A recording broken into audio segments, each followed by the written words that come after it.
Here we go. Ugh. All right, so this is the instructional YouTube video for Precalc section 4.6. In the book, it's about graphing tangent, cotangent, secant, cosecant. We're going to focus on graphing tangent and transformations of tangent. That's what you're going to see most in calculus next year, or in college or whatever. So we're going to focus on transformations of tangent of x. We're going to solve some equations where it's like tangent x equals number. And then at the end of the video, I will go over the basics for graphing secant, cosecant, and cotangent, just because they're interesting and you can do transformations and that sort of thing with those. And if you want to do some book problems on your own time, that would be great. And I'm happy to help you with those sorts of problems. It's just for the WebAssign WebAssign homework that's graded. It's just mostly tangent. So jump to it. Boom. So if we're going to graph just regular f of x equals tangent of x, what we need to remember is that tangent is sine over cosine. Right? So tangent x equals sine x over cosine x. So looking at this, we're going to get, if I graph my x and my y here, we're going to have x-intercepts whenever sine of x equals 0. So if I do a quick sketch of sine, right, sine starts at 0, 0, has a period of 2 pi, it goes max, or sorry, mid, max, mid, min, mid, right? Like that. And then on the other side as well.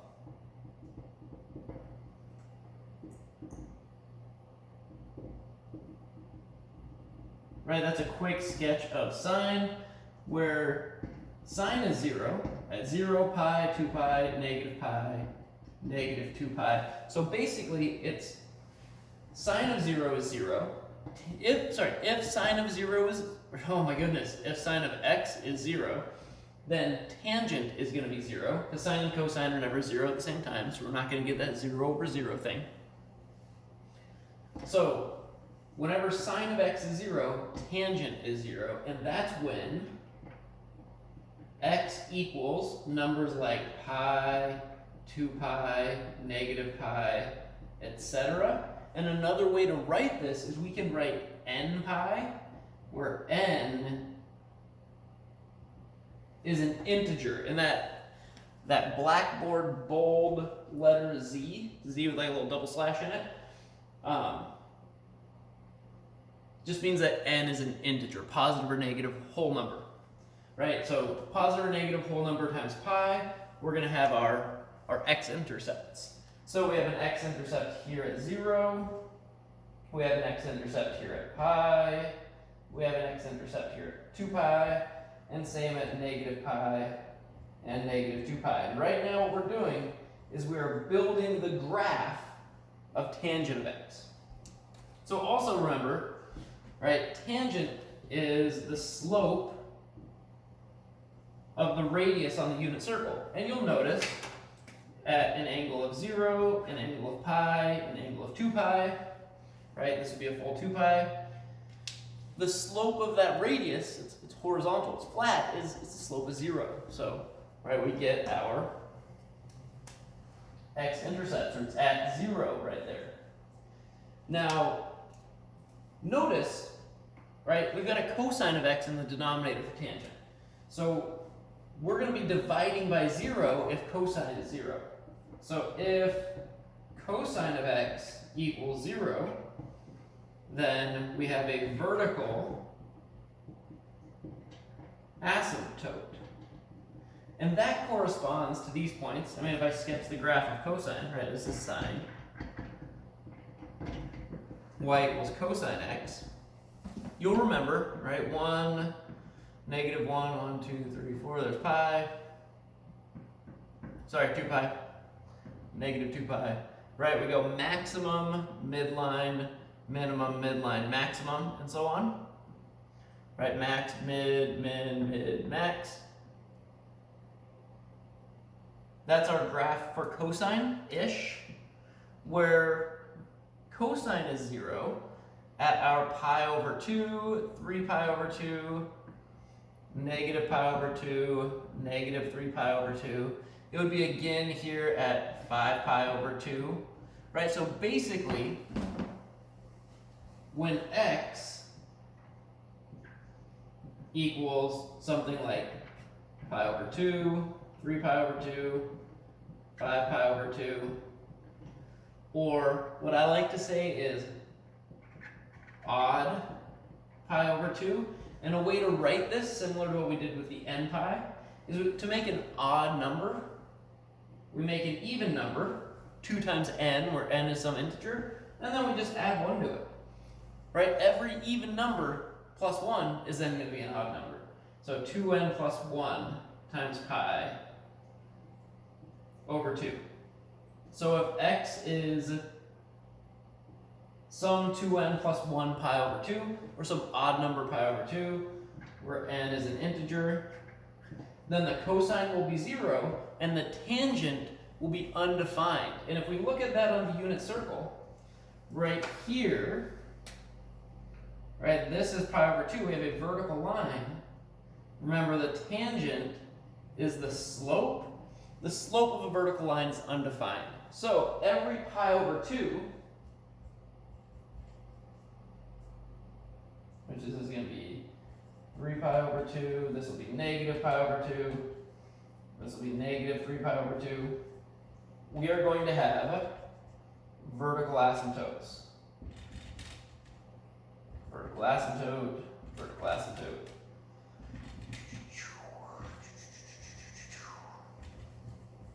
Okay. Now we're going to actually look at what the shape of this graph looks like. We have our x-intercepts, we have our asymptotes. Now what's this curve going to look like? Well, we can look at the values of tangent on the unit circle, right? If we start at at a sine, or at the angle of 0, where x is 0, right? We're 0, 0. If I go to pi over 6 for my x, remember that's root 3 over 3. It's a number that's less than 1. If I go to pi over 4, right? Sine and cosine are the same, and we're at 1. Pi over 4 is halfway between 0 and pi over 2. So here we're at 1. And then, excuse me, as we go to pi over 3 and so on, the tangent, the slope of the radius, that's the tangent, gets steeper and steeper and steeper, so that tangent value gets bigger and bigger and bigger, and we get a curve that's going to look like this. It's going to go up along that asymptote. So now, as I go negative angles, so if I pick a negative angle like negative pi over 6 or negative pi over 4, we get negative 1, negative root 3 over 3. In other words, we get a rotation of this. We're at pi over 4, sorry, this should get 4, I made that 2. Negative pi over 4, we're at negative 1, and then we get a graph that follows the asymptote down that way. Now, because we're talking about tangent, and tangent is the slope of the radius, all of these lines are just repeated if we go to the other side of the unit circle. Right? This root 3 over 3 is the same as that. So if we're at 7 pi over 6 or negative 5 pi over 6, the tangent is still root 3 over 3. So here the period, this is important, the period of tangent is not 2 pi, it's just pi. So the period here is pi. So between negative pi over 2 and pi over 2, that's pi. So after that, we just get a repeating graph here. We're halfway between if we break it into our quarters again, right? So we've got our period. It's reined in by it's surrounded by the asymptotes. In the middle of the asymptotes is our intercept, right along the midline. And then halfway between those, pi over 4 for each of these. So 3 pi over 4 would be right here. we're at -1 and +1. Right, and it just repeats. And we get that same shape. And same thing over here. And so on. Okay, so this is the graph of just tangent of x. All right, let's go ahead and do some transformations for tangent of x. And I'm going to do that here. I'm going to leave that regular tan there so we can do our transformations of it.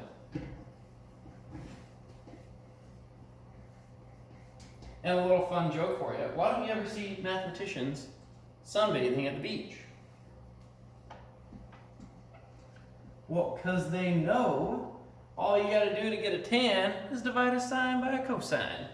Right, because it's tangent. It's tan. Tan. Okay. Alright, I know. It's bad. It's bad. Okie doke. So let's graph f of x equals negative tangent f of x equals negative tangent of x over 10. So here we're just doing transformations on this graph. Okay. The two transformations are this negative out here, and that's going to make a reflection. And the x-axis. Or you could say the midline is the x-axis here. And then we have this b value, right? It's a number multiplying by the x, it's really dividing by 10, but it's like 1/10. So this is going to be a horizontal dilation, which is going to be a stretch by 10.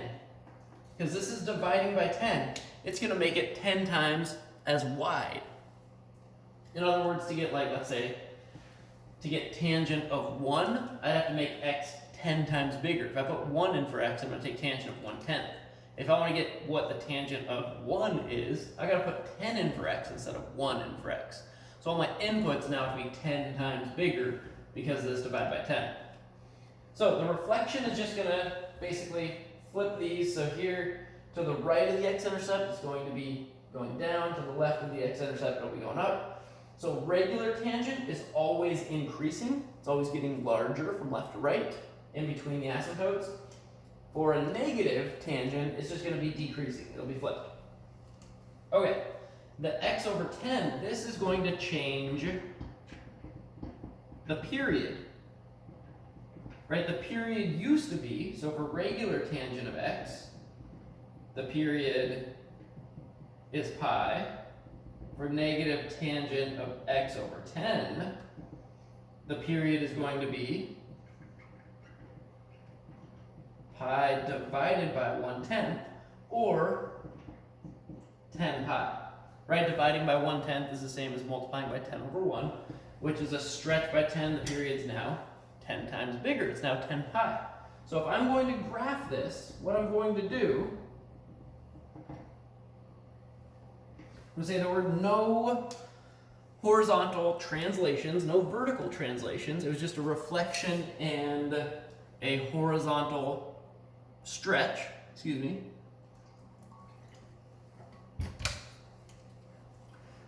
So we just got to make that period instead of going, pi over 2 and negative pi over 2. We got to go half of the period to the right, half the period to the left of the x-intercept. So we're still starting here at 0, 0. I'm going to go half a period, half of 10 pi, which is 5 pi.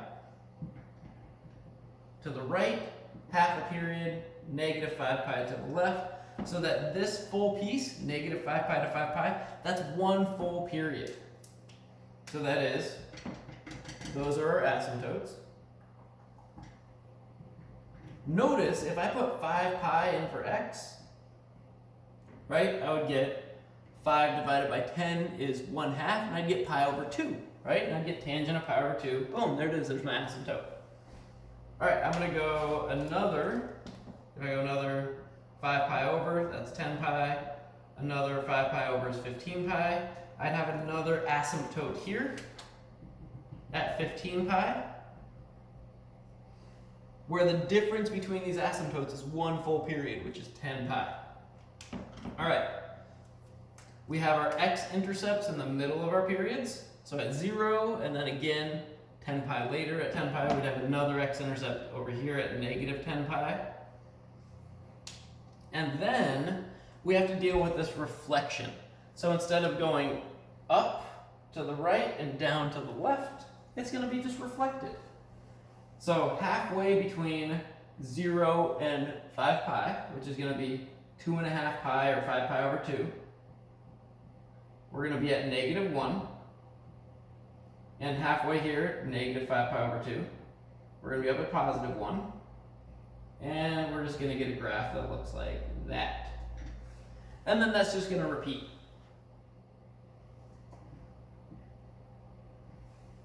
And it would do the same thing here.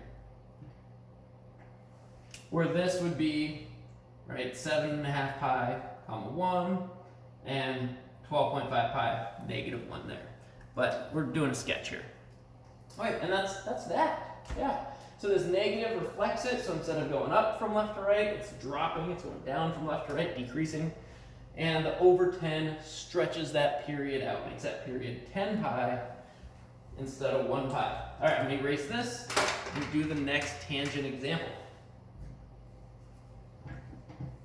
All right, so this next one is tangent of, what is tangent of? Tangent of, oh, it's 2 tangent. 2. Tangent of pi x plus pi over 2. So here we have more transformations going on. So I'm going to erase this, so you can write that down, and then we'll go over it. Like this, ready? The pen's going to go over it. Yeah.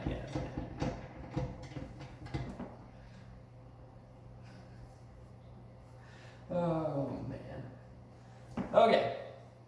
So let's look at what these transformations do. The 2 is going to be a vertical stretch by a factor of 2. That's it. So here we have a vertical stretch by 2.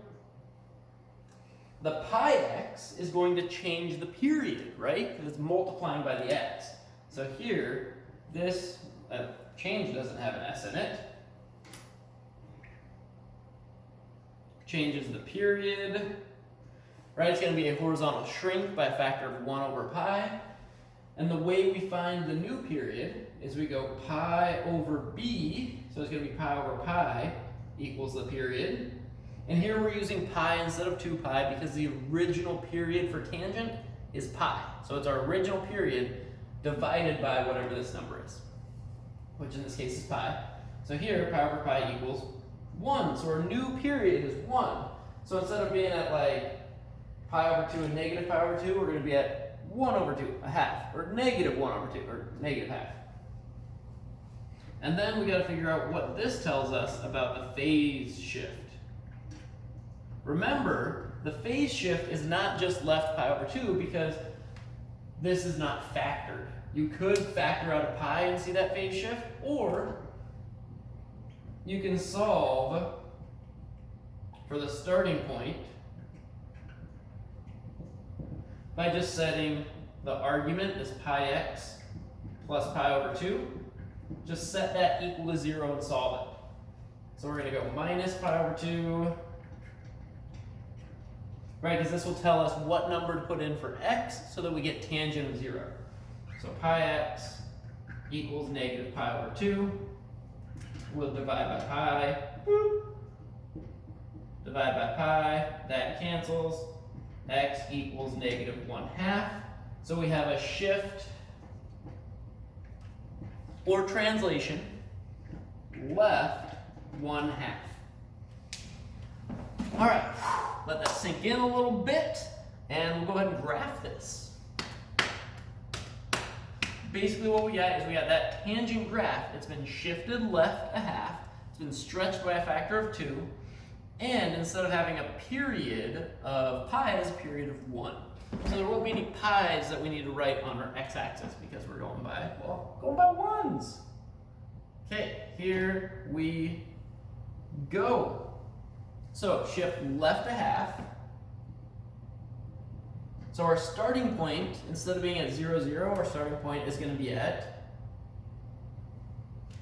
negative 1/2 comma 0. That's our starting x-intercept. Now if I add a period, which is 1, I'll get my other x-intercepts.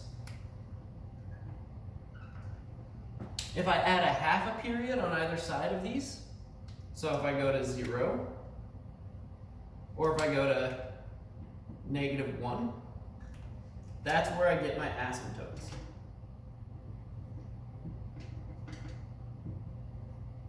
So 1,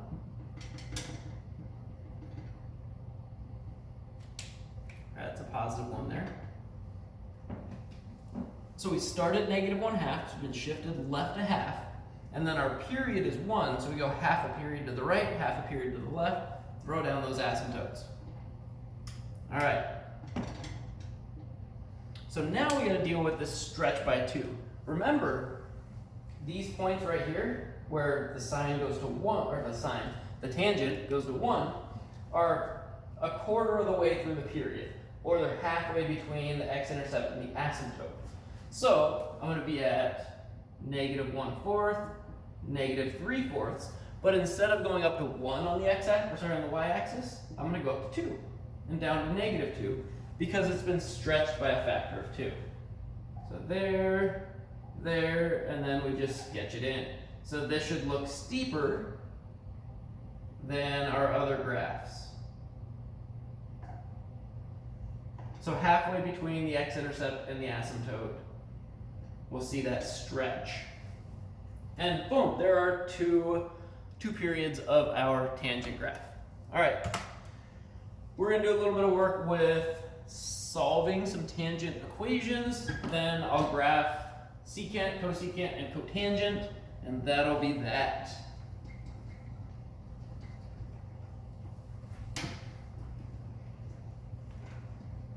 All right, let's say we want, this pen, we want to know when tangent of x equals, let's just say square root of 3 over 3. What values where x is in negative 2 pi to 2 pi? So what x numbers between negative 2 pi and 2 pi, including negative 2 pi and 2 pi, would give us a tangent of that number giving us root 3 over 3. So which x numbers could I put in to make this equation true? Well, what we can do is we can look at our unit circle, and we remember, hopefully, by looking at our notes or whatever, that the tangent, right, this is tangent of x, is going to be 0 when the angle is 0. When the angle is pi over 6, we're at root 3 over 3. When the angle is pi over 4, we're at 1. When the angle is pi over 3, we're at square root of 3. And when the angle is pi over 2, it's undefined. Boop. Okay. Ooh. Voice went a little high there. That was fun. So pi over 6 is root 3. Oh, tangent of pi over 6 is root 3 over 3. That is one of our answers. So x could equal square root of 3 over 3. So that's one of them, but we want all the x's between negative pi over 2 and pi over 2. So remember, the period of pi, or oh my goodness, the period of tangent is pi, right? So basically we're looking between 2 pi, like if I switch over to this graph, between 2 pi and negative 2 pi, if I go to root 3 over 3, how many times is this curve going to hit root 3 over 3? It's going to be 1, 2, 3, 4 times. There's going to be 4 values. And we're going to have that root 3 over 3. Remember, tangent is also the slope of the radius. So if I extend this radius back here, this is the angle, 7 pi over 6, because it's pi over 6 past pi. Oh my goodness, I wrote x equals root 3 over 3. My goodness. What does x equal? X is equal to pi over 6. It's also equal to 7 pi over 6. If I keep going around the unit circle, that's it. Those are these two values here. This one here, this one here. Pi over 6 past 0, pi over 6 past pi. But also, I can be pi over 6 in front of negative pi. In other words, if I go negative angle here, that would be negative 5 pi over 6. And then I can go negative angle all the way back to that one, which would be negative, well, it's a pi over 6 less than a 2 pi, right? Right, we got this little pi over 6 left over, so it's going to be negative 11 pi over 6.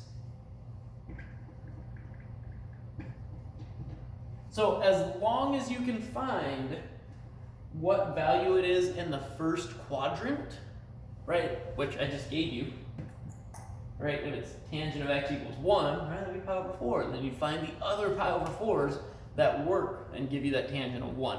Between pi over 2, or sorry, 2 pi and negative 2 pi. You should get 4 answers. Okay, cool, cool. Let's have a little sip of water because I've been talking all day because, you know, it's Friday. I've been talking all week. And my voice can only do so much. All right. So we're going to graph secant, cosecant, cotangent, and then we'll call it a video. I'll call it a video, and you'll call it watched. Because you'll watch the video. I don't know. All right, let's start with cotangent. Cotangent. So f of x equals cotangent of x. Remember, cotangent is cosine of x over sine of x.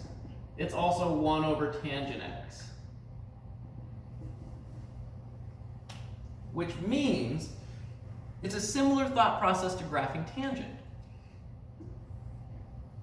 Here's my x, here's my y. Now, everywhere that sine is 0, right, we're going to divide by 0 for cotangent, which means we're going to have asymptotes at those spots. So that's at 0, at pi,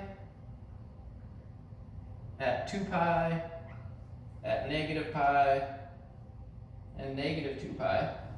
Sine is 0 at all of those angles. And then everywhere that cosine is 0, we're going to have, sorry, I shouldn't have put a point there, right? This is at 0. So these are going to be our asymptotes.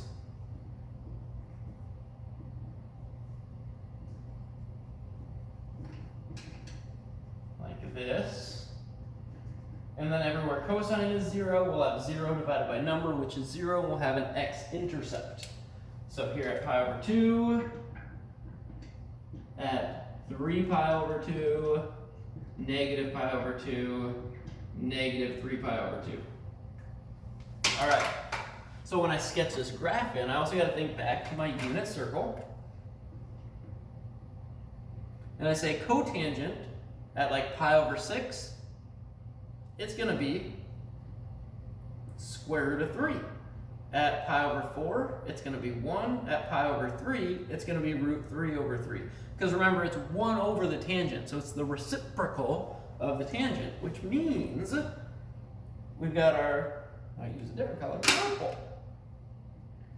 Our x-intercept here, we're 1 there, and then we're getting steeper as we go to the left, so we get a graph that looks like that, following the asymptote up.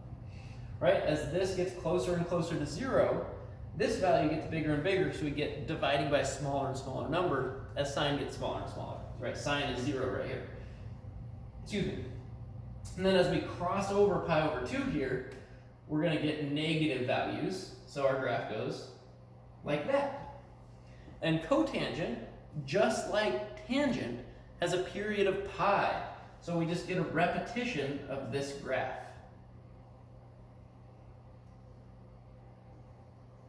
And basically what we have here, where these points here halfway between, we're at 1, halfway between, we're at negative 1, that sort of thing, is we have a reflection of the tangent graph, and then a shift, a horizontal phase shift, either right or left, either way you want to look at it. Cool, so that's cotangent. Let's look at secant. Let's say we have f of x equals secant x, which remember is 1 over cosine of x. A good way to graph this, an easy way to graph it, is just do a quick sketch of what cosine looks like. Remember, cosine goes between 1 and -1, starts at our maximum, has a period of 2 pi, 1, 2, 3, 4, 2 pi.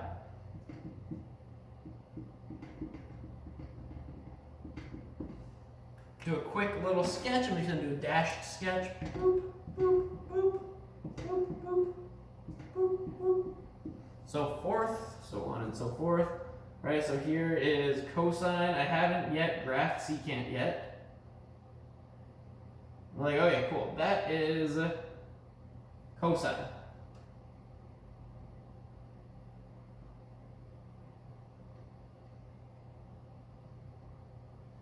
Right, and dashed is y equals cosine x. Now, why did I graph that? The reason I graph that is because secant is 1 over cosine x. And this helps us. Everywhere that cosine is equal to 1, 1 divided by 1 is 1. Everywhere it's equal to -1, 1 divided by -1 is -1. So these minimum and maximum points, so the maxima, where cosine is 1, secant is also going to be at 1. And then whenever cosine's -1, secant is also going to be -1. Now let's look at, as cosine gets closer to 0, right, then we're dividing by a smaller and smaller and smaller number. Remember, as that number gets closer and closer to 0, those values go way up, and we get that asymptotic behavior, and we have an asymptote. So everywhere that cosine is 0, in other words, everywhere cosine hits its midline, we're going to get a vertical asymptote. So we get all these vertical asymptotes here, which is kind of cool.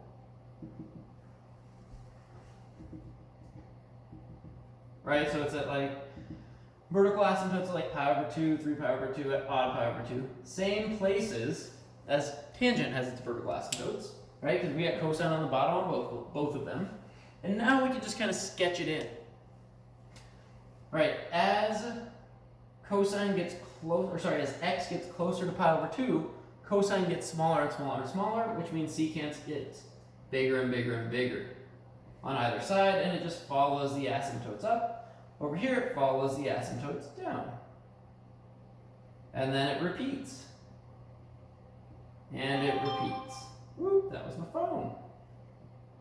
And repeats. And repeats.